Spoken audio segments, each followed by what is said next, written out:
are made by our engineers. These are the different scanning techniques which help us to provide a particular scan for which it guides us in diagnosis and then later therapeutic nuclear medicine. Everybody in life who are unstable wants to become stable. Similarly, an atom which is unstable wants to always become stable. So to become stable, depending upon its atomic mass number and atomic number, what exactly happens is it tries to become stable as early as possible. So it may give gamma, it may give alpha, or it may give beta. Okay? So if we are using for diagnostic facilities, it is always gamma imaging agents what we use.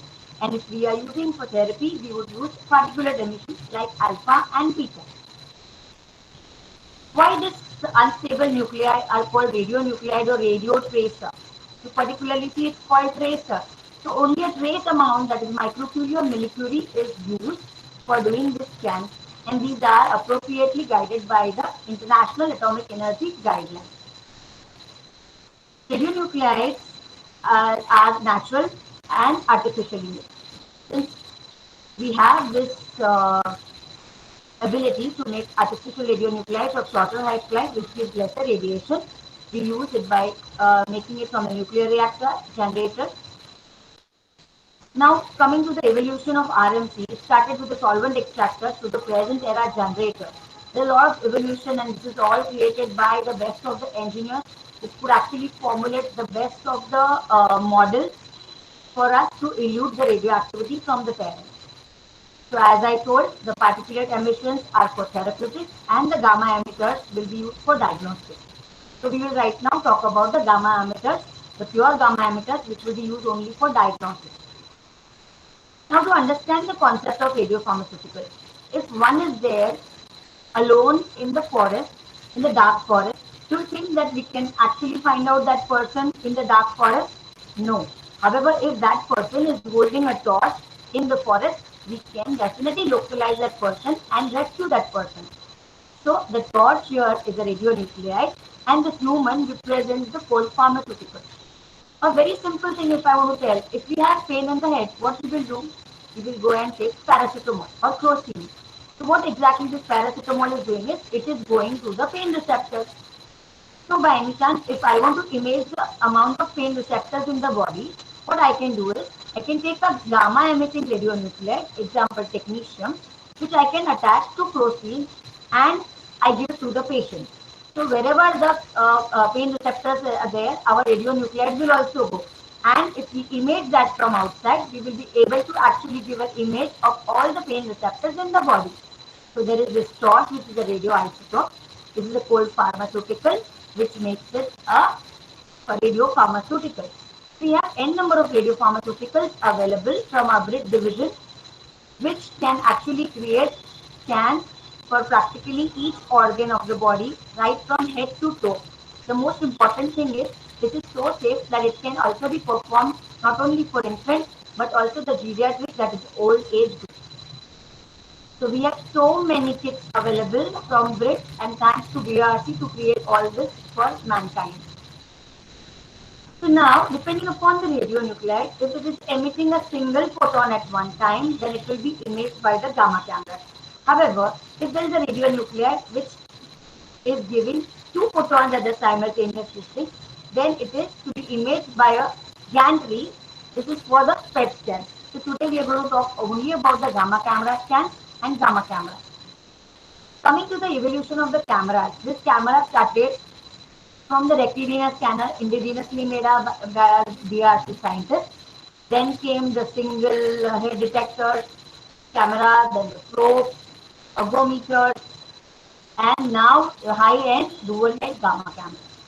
So these gamma cameras are basically, depending upon our requirement, we can have a single head gamma camera or a double head gamma camera. If you see the gantry, it is not a complete gantry, it's an open gantry. So it's a water versatile open gantry. The auto countering will happen because these cameras have a sensitive detectors which will not allow the heads to touch the patient's body, and it will counter it as near as possible, so that giving us a superior quality image. It is reliable, its use is very flexible, it is easy and convenient for operation, it is upgradable also. So this is what gamma cameras we have in our RMC division. These gamma cameras, not only they can be at the perpendicular, we can also put in the V shape, and we can image any organ which is specific, like a heart or thing, becomes very simpler. This is how the patient is positioned. This is how the gamma camera detectors can be aligned in the way it is required for a particular organ, and the scanning takes place. Not only that we can do this, we can actually rotate the gantry and get a 3D image.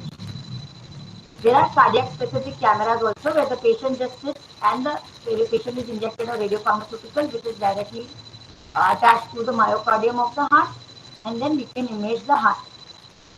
So basically our gamma camera consists of collimators which collimate and which directs the gamma rays directly to the sodium iodide crystal. Then to the sodium iodide crystal is attached the PMT, the photomultiplier tube, and the electronic components. If we see the electronic components in detail, then it is basically here the XY and the Z positioning system, which all will create the linearity and uniformity correction, and we get the final image on the monitor. So we will make a radiopharmaceutical, we will inject the patient or we give it orally depending upon what radiopharmaceutical it is, and we can either scan depending upon the radionuclide. If it's a gamma emitter, then we do it in the gamma camera. If it is a positron emitter, we do it in the pulpit camera. So type of images we can do. See, if you remember, it's the starting of the photography. So it can be either a photo, or it can be a video, or it can be a 3D spec taking, or we can actually take the photo and we can combine it with another imaging and cause a hybrid imaging. So let's see what is exactly a photograph in nuclear medicine. So this is like example of thyroid gland. It doesn't give any anatomy to me, how it is just give me a physiology in nuclear imaging. So if I want to see this thyroid gland, I give a plain photogenic and I take a simple photograph. So this is called the planar imaging or the static imaging. With such static imaging, I take of the whole body after giving a bone scan tracer. Then I can take this whole body imaging. This is the whole body imaging of an adult, and this is how a whole body imaging of a child looks normally. Then I can do a video. Video is dynamic imaging. So I give a tracer under the camera only, and I see how this tracer is being handled by the kidney. Initially, the kidney cortex will take up it, then there will be a drainage, then I will see the ureters, and then subsequently I am seeing the bladder. So this is how I can do a dynamic imaging. And this is called a 3D effect, where I am seeing a human being here and I am seeing a rotating head. Here I can actually map and I can show how the biodistribution of the tracer is there in the brain. This is how I can create an image. However, this is just a functional image. So if I want an anatomical overlap, what I can do is a hybrid imaging. With this, I can do simultaneous CT scan or an MRI, and I can do a CT or MRI fusion. So this is how a SPECT and the CT fusion looks like. So this is a CT, this is a SPECT, and this is a fusion image. Not only that, after the SPECT, I can actually cut it into slices where I can create the actual image, coronal image, and sagittal image to actually see in detail about the problem which I am seeing. Now, these images, how I am going to apply for the reporting of the scan, we will see. So it is the n number of images and n number of organs which I can image by planar imaging, dynamic imaging, SPECT imaging, and using the SPECT CT camera. Let's see organ by organ what all we can diagnose and how we can help in diagnosing of the patient's problem. Coming to the application, so let's see first the bone imaging. Bone imaging, basically we do a whole body imaging of the bones, thereby we will see normal bones and the abnormal focal activities in the abnormalities. So if you see, this is a normal bone. If you have technetium labeled radio tracer, then we can scan by gamma camera and get a bone scan, or by a PET scan with a fluorinating bone scan. So this is, I am seeing a bilateral symmetrical biodistribution of the bones. This is not having any problem. These are the growing epiphyseal plates. So this can be done by cancer patients or non-cancer patients. Sometimes what happens, there is a dancer who is dancing regularly and it has a complete leg pain, some cramps and all. The x-rays come normal. Then they want to know, is there any subtle stress fracture or something, or a shin splint? or any arthritis. So this is how we will go. The X-ray is absolutely normal. However, the bone scan is showing a collapse fracture. That's the fracture in the lumbar vertebrae. We can actually tell about the infection in the small bones of the foot in case of diabetic foot, where there is a complete pain, and we can actually check which is the exact infection site which can be actually treated well. Okay. In case of arthritis in old age, where they have a lot of knee joint problems and all, we can actually say how much is the knee joint impaired. Once there is a prosthesis put, we can also tell if there is an infection around the prosthesis and how and where the pain is exactly coming from. Okay? Yeah. This is the stress fracture of the tarsal bone. So there will be a hot spot in the bone scan imaging. This is a stress fracture here also.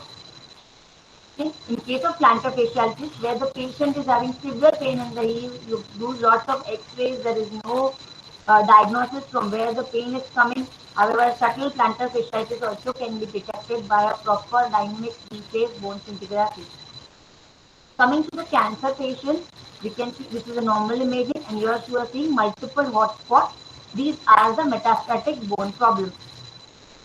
Okay. Now coming to the brain imaging. In brain imaging, as the age happens, what happens is there is dementia. So this is a normal biodistribution. Very beautifully, we can see the calcaya and the gyra and see the dissemination of the tracer. However, in case of Alzheimer's disease, that is the frontotemporal dementia, what we can also see is there is a defect here in the brain parenchyma, which tells us the diagnosis that patient is now leading to Alzheimer's. We can do the early diagnosis of Alzheimer's before actually the patient uh, go into permanent forgetfulness problems and all, and it can be treated. Not only that, after treatment, we can also see the response. So we have this normal imaging, then we can see the early impairment, which is very subtle, and here basically you have complete washout of the tracer, that the blank areas called Alzheimer's disease. The other areas called frontotemporal dementia, where it is also called a fixed disease. We can not only see the visual images, but however, we can also quantitate and tell what is the percentage of impairment in the particular areas of the brain. Now coming to the brain tumor. After the brain tumor is resected, we want to know if there is any recurrence, because the patient has again started having epilepsy, or the patient is having severe headache. So exactly if you find the recurrence at the particular site of the tumor resection, you can always go and do the biopsy again, or you can plan a radiation planning upon the lesion stage. In case of epilepsy, अकड़ी आना जो बोलते हैं, so basically what exactly happens is there is a single focus where there is a increased abnormal pulses coming from the brain. If that focus is detected, it can be resected and the patient can be seizure free. In case of stroke, that is hemiparesis, we can see complete washout and a problem in one side of the brain. In case of brain death, nowadays this is very important to diagnose a brain death early. So patient is having a severe accident, patient has bled, the heart is working, however we don't know because of chronic hypoxia whether there is a brain death or not. So if you do a simple scan in 5 minutes, you can know this is a blank brain, so there is already brain death. The other organs of this patient can be used for renal transplant and liver transplant. So diagnosing the brain death at the right time would really help in donation of the organs of this patient who would definitely not make it for survival. Now there are patients who have spine rolling tremors, they keep shaking, and it's called Parkinson's disease. You can actually diagnose it at the early age by the TODAT scans, and then it can be treated. We can also see the response assessment in this patient. Now coming to the thyroid, the butterfly shaped gland, for which nuclear medicine has lots to do. It can diagnose not only the problems, it can also treat the problems. Let's see how it is. Thyroid has iodine receptors. As we all know, we have iodide salt. Why?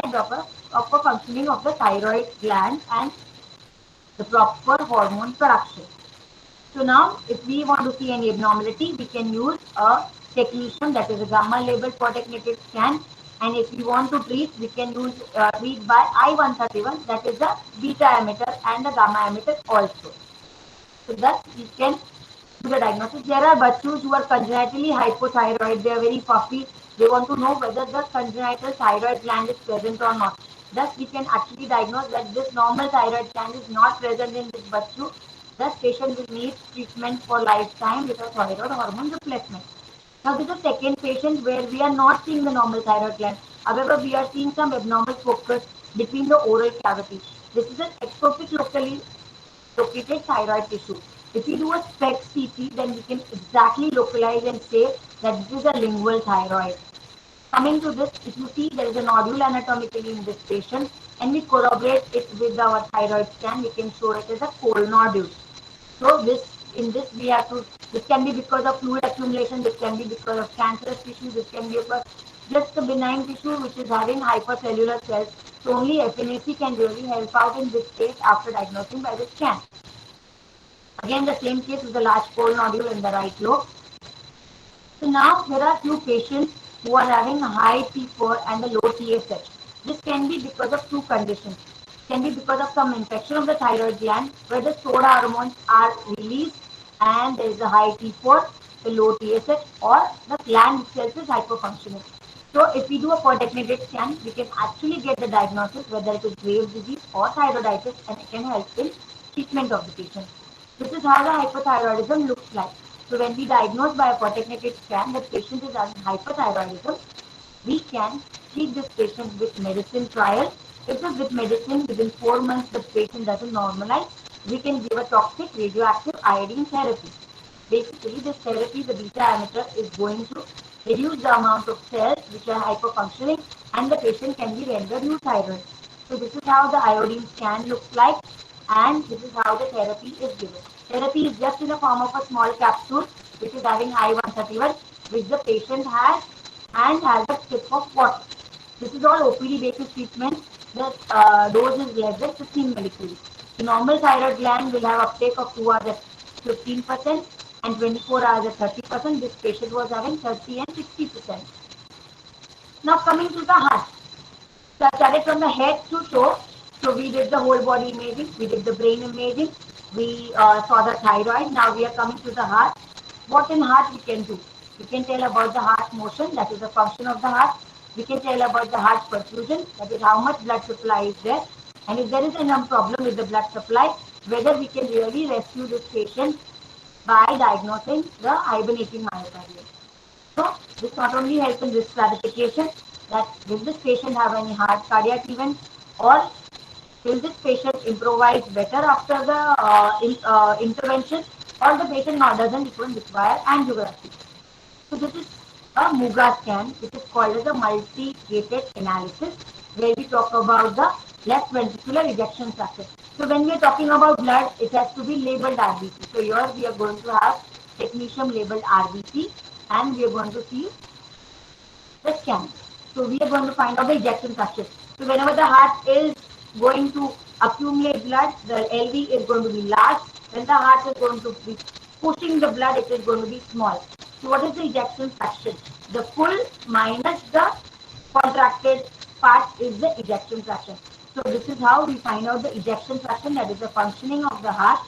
We can also talk about the phase analysis and we can give the quantitation of the exact ejection fraction. Not only that, we can also talk about the segmental ejection fraction. So entire LV is a round thing. So we can actually tell how much is the anterior wall contributing, how much is the lateral wall of the heart contributing, how much is the inferior wall contributing in the ejection fraction. This is very commonly used for patients on chemotherapy who are having cardiotoxic drugs. So this is very easy. This is non-operator dependent because it is the echo will only say 5%, 10%, 15% in his numbers. However, here you can get accurate result like 62, 63, 65. So in this cardiotoxic patient, such kind of accurate ejection fraction detection is very important. Now coming to the myocardial perfusion tracers, there are lots of SPECT tracers and PET tracers. So what exactly we are doing? We are going to look at the myocardium. What happens is our tracer goes in the mitochondria of the cell of the cardiac, and then since we are seeing the mitochondria, that is we are seeing that at the cellular level, we can have this kind of slices of the heart and we can interpret whether there is a problem with the anterior wall, the middle wall, the inferior wall or the lateral wall. This is how we are going to make the slices. This is how we are going to get the images. And we can also tell about the end diastolic, end systolic, and again the ejection fraction. So this is how there are the cuts and we get the short axis to compare by the sketch word. Okay. So basically what exactly we are seeing is whatever is the problem with the perfusion, that is if the cardiac artery is 90% blocked, the resting may have a normal perfusion. However, when the block is with the same block, if I make the patient stress, what happens is that other arteries are going to dilate. However, the one with the block will not dilate. So what happens is that pressure going to that particular block area will be lesser compared to the rest of the area. Thus, we are going to see a defect wherever there is a myocardial blood compromise. So let's see in the images how it looks. So this is a normal scan. I would request you all to see this polar. So it becomes very simple. So this is the heart basically opened up. So there is a affection between the anterior wall, septum, inferior wall and lateral wall. So you are seeing this is completely beautifully colored. So let's see the other image. So this is in the rest, stress and the reversible block. So ideally we will see this anterior wall, septal wall beautifully lighted, and this is how we can actually extrapolate that this is the left anterior descending artery, the right coronary artery or the circumflex artery. Okay. So baseline is the rest perfusion and the maximum perfusion is the stress. So any disparity between this is going to give me a problem shooting. So let's see this image. See the stress image here. There is a big problem here which is not there in the rest. There's a reversibility. When the angiography is done in this patient, they get a block. If they open up this block, then we are able to salvage this myocardium and basically this patient's heart will become as normal as before. However, similar thing, there is a small problem in the inferior wall. The rest is normal and it's a reversible ischemia. So we will tell the patient should undergo angiography and further treatment. In this case, there's a big problem in the lateral wall, which is then nicely seen in the rest images that we are seeing a discrepancy in the reversibility. Same here. Here there is a defect in the stress. Here there is a defect in the rest. What does this mean? That there is a defect in both places. So this defect can be having some salvageable myocardium. Let's see. If we give glucose to this patient and we see this area which is lighting up, then we can actually tell that this patient still can further go and get his cardiac myocardium salvaged. So that is called hibernating myocardium. Okay. Now coming to the lungs, what all you can see in the lungs? Lungs is basically a air exchanger. So we can see the air moving to and fro, and we can also talk about the perfusion. So there is a very critical emergency called pulmonary embolism. As in corona patients, there was a lot of problem which was there with the blood clots and all, and the blood clots in the legs, they go to reach to the lungs, and then the patient died because of pulmonary embolism. So nuclear medicine is a very simple test to diagnose pulmonary embolism. What we can do is we can give the aerosol, these are technetium tags, and then this patient inhale this aerosol. After the aerosols are inhaled, we can have this images, okay, and then we can inject the perfusion and we can have the perfusion images. Then we have to match the perfusion and the aerosol imaging. Not only we can take the photograph, we can take the 3D imaging of the ventilation, we can take the 3D imaging of the perfusion, and then we can compare the ventilation with perfusion. So the ventilation images are very beautiful. However, here if you see the perfusion images, you are seeing this defect, which are the triangular defects which are seen, which are actually the problem with the perfusion, and it diagnoses the pulmonary embolism. Now coming to the lymphatic mapping. So if there is a superficial tumor in the like a melanoma or a breast tumor or a tongue tumor, what we can do is we can give a radio tracer directly in the tumor, intratumoral or peritumoral, and we can actually track which is the first lymph node which is draining. You can go, you can find out whether this node is positive, it is having malignancy. If it is having malignancy, extensive surgery will be required. And if the malignancy is not there in that node, only the local resection of the tumor will help the patient in rescuing his tumor disease. So this is how it is. There is an injection in the tumor, and the tumor, from the tumor, the tracer will go to the regional nodes. So if the nodes are positive, directly these nodes can be removed, they can be sampled, and if there is having a malignancy, the patient has to undergo extensive surgery, otherwise only local resection. So it's one of the very, very important modalities to plan the extent of tumor resection. Now coming to the liver after the heart and the lungs, let's come to the abdomen. Liver. So we have the liver photograph and the dynamic imaging. Photograph means the liver scan, where I can talk about the function of the liver cells. I give the colloid to the patient, which only goes to the reticuloendothelial system. So maximum biodistribution will be in the liver. Slightly we see the spleen and slight bone marrow. This is the normal biodistribution. However, whenever there is a liver problem, what will happen is the liver will have least tracer and the other RAS will have more tracer. Let's see the scan, the normal scan, and this is abnormal scan where practically I am seeing no liver uptake and I am seeing the extra RAS system biodistribution. This is how I can say there is acute permanent liver failure. Okay? We can also diagnose the cold lesions, metastatic lesions in the liver. Not only that, we can actually tell the function of the hepatocellular cells also. So we can have a video imaging, that is a dynamic imaging. We give a tracer which is going to be going in the form of a bile. So what will happen is it will be taken up by the liver and it will be drained as bile.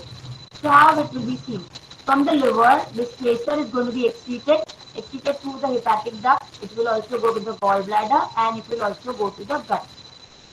So we can actually tell if there is any obstruction anywhere. We can talk about the function of the hepatocellular function. We can talk about the gallbladder ejection fraction, that is the functioning. So in case of cholecystitis and all, we can tell how bad is the cholecystitis. Gallbladder always has stones. So there is always a discrepancy whether to operate that patient or not to operate. So this is how we can actually guide the surgery. If the patient is having no gallbladder visualization, it clearly says that acute cholecystitis.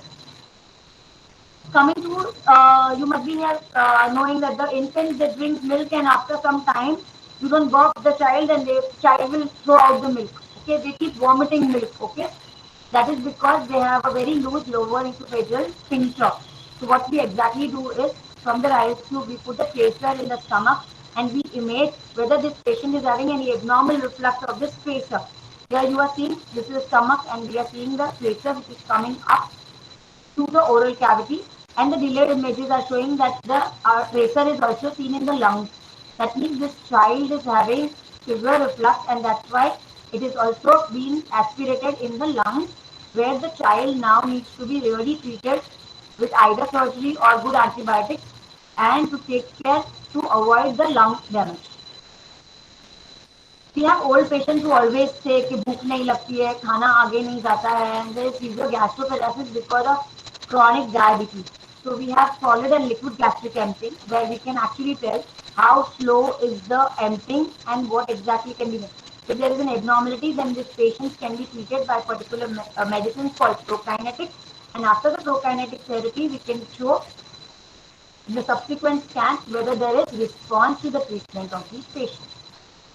So this is solid gastric emptying. Now coming to the kidneys. Now kidneys, practically I have told you how exactly our tracer is already functioning. So what happens is there is basically glomerular and tubular function which will make urine, and then it will come to the collecting duct, and from there it will go to the ureter and will go to the bladder. So what are the problems by which nuclear medicine scans can really help in diagnosing?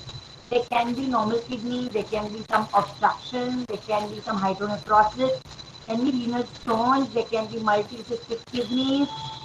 So basically here the transplant kidney. So we want to tell is whether there is infection in the kidney, whether these kidneys are functioning, whether there is any obstruction. So the IVC also gives some information that however it takes multiple X-rays, the radiation dose by the CT IVC is too high. However, the renogram gives only 1/10 of one X-ray radiation. So it's very, very beneficial when you want to do obstruction analysis congenitally in the infants and in the small bachus, generally less than 1 year, all come for nuclear scan. So how exactly nuclear scan is going to take the tracer? It will take the tracer by the cortex and then it will excrete. So not only can we give the qualitative images, we can give the quantitation information with what is the peak at which the cortical uptake is there and how is the training. So this is how exactly we can see about the renogram function. We can talk about the impairment. We can talk about the obstruction. And if there is obstruction, we can also talk about the level of obstruction. So this is the obstructed kidney, large one, and what is the level of obstruction? It is at the vesico-ureteric junction. Okay, so the ureter is all problem, not a problem, but the junction at which the ureter is coming to the bladder, that is where the obstruction is. We can also give it as a photograph, that is a cortical imaging. This is how the beautiful two kidneys look in a normal scan. And whenever there is infection in the kidneys, we can see the impairment. We can see congenitally if there is one kidney absent, we can tell about the problem. We can tell about if there is any cortical defect, or after the cortical defect, whether it has worsened or there is a scarring in the subsequent scan where we see both the kidney scars. Both kidneys can be at different levels, and we can actually tell where exactly is the position of the kidney, the functioning of the kidney. We can take a 3D image and talk about the horseshoe kidney, that is a joint kidney. We can also tell about the urinary bladder function, where we can tell whether this bladder urine is coming back to the kidney and it is damaging the kidney. So what we do is we inject the tracer directly into the bladder and we take the images when the patient is voiding. So this is how from the bladder the urine is refluxing to the kidney. So when the urine is going to the kidney and it is going to damage, this is the abnormal track, right? Ideally the draining should be from the kidney down to the bladder. So this is how we tell that there is a bilateral reflux. Okay, and other, if you do the DMHA scan, we can show यहाँ पे reflux ज़्यादा है, वहाँ पे kidney damage ज़्यादा हो गया है. This is how we can actually tell that if you operate for the reflux, then the patient's whatever remaining function of the kidney is there can be salvaged. Now coming to the infection imaging, whenever there is a fever and no cause is found out by the urine culture, blood culture, lot of problem there, we can actually help in diagnosing of the infection. In this patient, there was an infection in the fascia and the medial aspect of the thigh. Even MRI could not diagnose it. This patient, the transplant kidney, there was an infection, and these three foci of infection were diagnosed in the renal transplantation. We can do receptor imaging. As I told you, pain receptors. Similarly, we have tumors which have receptors, and we can target these tumors by detecting the scans and also therapy. Most common is the neuroendocrine tumors. So we have technetium Hynek or gallium rotate scan. This is the normal scan, the biodistribution of the scan here, and this is the abnormal scan where we are showing that there is a two big areas of abnormality. So subsequently, what we can do is we can stage the patient. After the treatment, we can actually tell about the treatment response. We can localize the primary. We can tell the response, like in this case, this is the first scan, this is the second scan, there is a partial response. We can tell after the treatment, this is the first scan, this is the second scan, the patient has responded very well. So nuclear medicine is all about physiology. It can tell about function of any organ which we want to really find out. So the query, if we know, we can give the answer for that query by the physiologic imaging. Now coming to the nuclear medicine therapy. So when we do want to do scan, it is gamma emitters. When we want to do therapy, it is beta emitters or alpha emitters. Okay. So what exactly this emitters do, the particle radiation? If it is beta, it causes a single DNA damage and damage to the cell. However, alphas are highly potent. They will do a double strand breaking. Initially, it started with only beta particle therapies, but alpha particle has now come a long way, and we are using alpha particle therapy day-to-day in nuclear medicine. So basically, what is it? We have few patients who can go for cure of cancer. If there are stage 4 patients, some patients cannot go for cure. In that case, we go for palliative therapy. So let's see what are the therapies which we can give in nuclear medicine. As we already talked about the benign therapy of hyperthyroid patients, we also can do I-131 therapy of thyroid cancer patients. In RMC, we have a big facility, and since 65 years, we are being treating thyroid cancers with I-131. Excuse me. Then we are having I-131 MIBG therapy for neurostress tumors. For neuroendocrine tumors, as I showed you the receptor imaging scan, we can do therapies with the same receptors attaching with the beta, that is lutetium. So we have lutetium rotatate therapy for neuroendocrine tumors, and we have lutetium PSMA therapy for prostate cancer. We also have for refractory lymphomas. Nowadays, new therapies have come for metastatic breast cancer. We have radiation dynamic studies, and we have non-specific radiotracers which go for the bone metastasis called as bone pain palliation. All these therapies are routinely done. So basically, most of the therapies with iodine is always curative therapy. This is the thyroid cancer. It is one of the most easily treatable cancer. Okay. Even at stage 4, this is the only cancer where you remove the primary and the metastatic sites can be treated by I-131. Can give really good results to these patients. And the best is the prognosis is 80% of survival for 10 years in follicular CA and 96% in papillary CA. So what is it? The patient comes with post-total thyroidectomy and we have to treat this patient. So there is a complete separation of this patient. The thyroid hormone is stopped. The TSH should be more than 30 so that whatever the thyroid tissue, abnormal thyroid tissue is there in the body, it is ready to imbibe all the iodine which is available. And first we do a small activity scan. If once we see that there is activity going in this area, then accordingly we plan for admitting the patient and giving the therapy. So this is how we are going to give the therapy. Therapy is indoor in the isolation room since it is the radioactivity which is given. So it is all monitored by the radiation safety officers and the physicians. All the blood investigations, vitals are done. We are going to rule out pregnancy, breastfeeding, incontinent patients. We're going to take a proper consent with the cooperation of the patient. Patient should be empty stomach so that the iodine administered, which is orally administered, because as you know, we have iodized salt. So iodine is naturally very effectively absorbed fire from the stomach. So oral administration is the best administration in case of iodine. So we can do toxic therapies, we can do cancer therapies. Cancer therapies depend from 30 millicuries to 50 millicuries. So this is all the combined effort of the team, and here we have the entire team here. There is a fume hood. Since the iodine is volatile, so it has to be given under the negative pressure. So if there is any volatile fume, neither the radiation safety officer, neither the doctor will get exposed to any iodine, and the patient is going to take the iodine orally by the means of the straw. Once he has drank, is a confirmation that whatever activity was to be administered, it is administered. We have a radiation safety officer and a nursing staff guiding the patient to the isolation.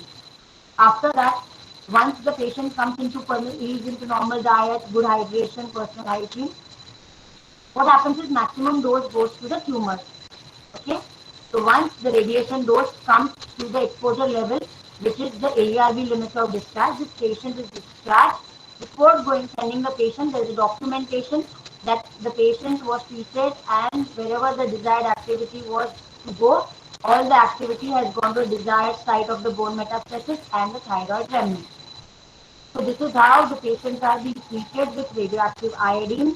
Not only that, we are monitored well. So if the pre-treatment scan is like that, after the iodine scan, we do follow-up scan yearly. And once the scan is negative, no more scans are done and the patient is monitored only by the tumor marker. Similarly, as I said, receptor imaging, we have receptor imaging scans and therapy. So if we have a scan called gallium dotatate, which is showing positive lesions, we can treat with lutetium labeled dotatate. Similarly, if we have gallium PSMA scan which is positive, we can treat by lutetium PSMA therapy. So this is how the therapies go on as a simple infusion and the patient is comfortable. We have an entire team taking care and there's a OPD procedure. So we also can show post-therapy response. This patient is having a large tumor and now it is being rectified. Coming to the MIBG therapy, again this is iodine labeled MIBG therapy for neurovascular tumor. So they are very specific for this. These are generally the bachus who are having these kind of neuroblastoma and tumors, and the adult patients have paraganglioma and pheochromocytoma. So we can do imaging first with the I-123 MIBG and we can do therapy by I-131. There is a simple infusion which is taking place one time and then repeat therapies can be done after a year. So every time the next therapy is after a year in case of iodine labeled, and in case of any other lutetium labeled and all, after 6 months you can repeat the therapy. So in case of bone pain palliation therapies, we have multiple tracers which are available. Whatever is the availability, we can use the best nowadays. Samarium and lutetium therapies are available. People are having radium. So basically, it's just a slow infusion and monitoring, and it's OPD procedure. After the administration, the patient is discharged. So wherever there be bone metastasis, there will be accretion of the tracer and there will be response assessment. So this is after the first therapy, second therapy, and we are seeing the response to the lesion. Coming to the last therapy, that is called radiation synovectomy. The old age patients who are having multiple knee joint problems, there is proliferation of epithelium, or the children with hemophilia who are having hemophilic joints, they all can be treated by holmium therapy, C32, samarium therapy. So how it is exactly done? What happens is the needle is put in the synovium of the joint, and then the tracer is injected, and after that there is a proper monitoring. Then there is basically immobilization of the joint for minimum 48 hours.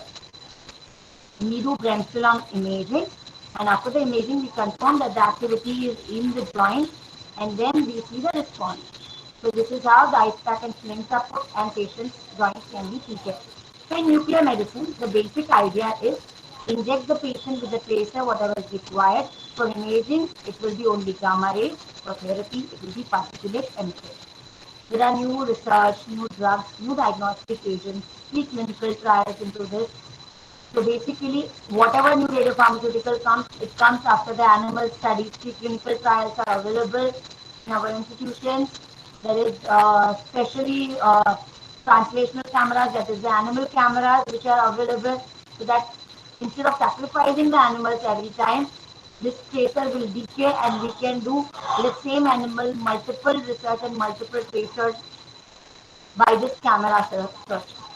So I would just say that whatever I took in this lecture is the tip of the iceberg. PET I'm going to cover on 24th. So without the teamwork of all the RMC and BRC mates, we actually cannot contribute to medicine. And I really acknowledge this opportunity, the organizers of this workshop, and the entire RMC, BRC, BAC. Thank you so much, everybody.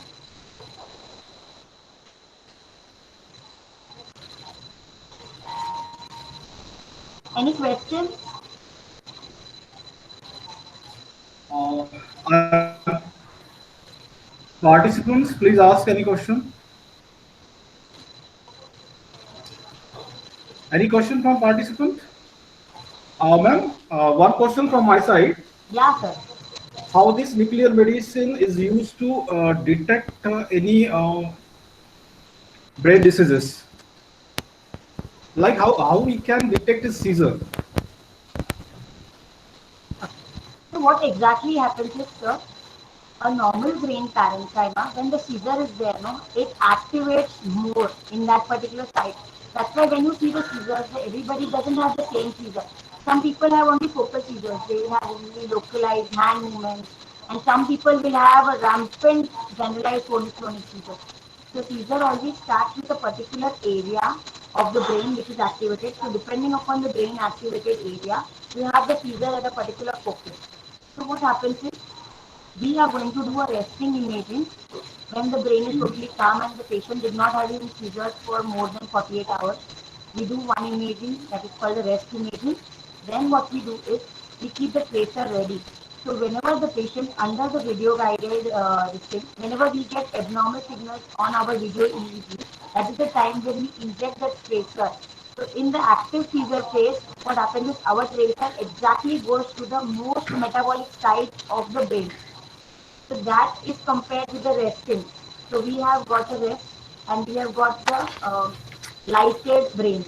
So we can exactly localize what is the epileptic focus. And the neurosurgeon decides whether this focus is resectable.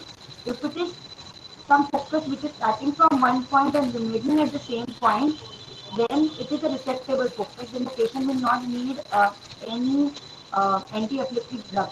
However, if that focus is lateralizing to one whole hemisphere or it is activating the entire brain later, then these patients come into non-resectable category. So this is how the entire thing is seen. Like how I showed in the heart, the stress and the rest images. So we show resting image of the brain and the activated image at the epileptic. And how it is effective over the conventional medicines? Uh, it is going to guide the surgery, and see, medicines means he has to be on the medicine's lifetime because the epilepsy focus will come anytime. If the focus is already removed, then the patient will be not taking those drugs, and those drugs are very toxic. They really hamper the nutrition of the patient because they don't allow the absorption of the vital nutrients. So these patients have to be on folic acid, calcium supplements and all. So basically we are avoiding all the oral drugs and we are rescuing the patient to undergo a surgery which will be beneficial and making disease free. That is epilepsy free. Okay. Any question from participant side? Okay, thank you, Dr. Sunita Sonore ma'am. Uh, you delivered the topic on nuclear medicines boon to the mankind in disease detection and treatment.